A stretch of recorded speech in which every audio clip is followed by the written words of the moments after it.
Now we're going to talk about how to install the lever lock fin on your stand-up paddleboard or your Touring Series inflatable kayak. The first thing you want to do is take a look at the fin box, go to the rear of it, make sure that this lever is in the up position. The next thing you do is take the fin, put it into the slot, push it forward, push the back down, press the lever lock down.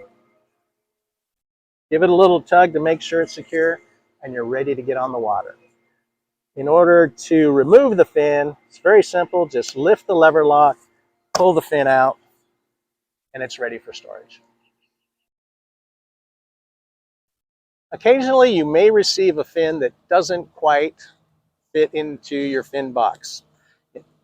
The problem is when you put the fin in and try to push the lever down, it just won't go down.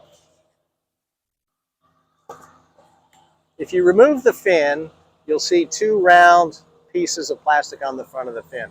The problem is you need to get the fin a little bit more forward, so we have to shave down the fronts of these round knobs.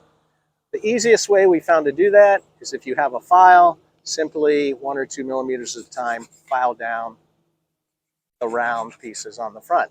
If you don't have a file, the second option would be to take a utility knife and very, very carefully shave small pieces at a time off of the round knob. Once you get it to the position that it fits in and you can put the lever lock down, you can get on the water.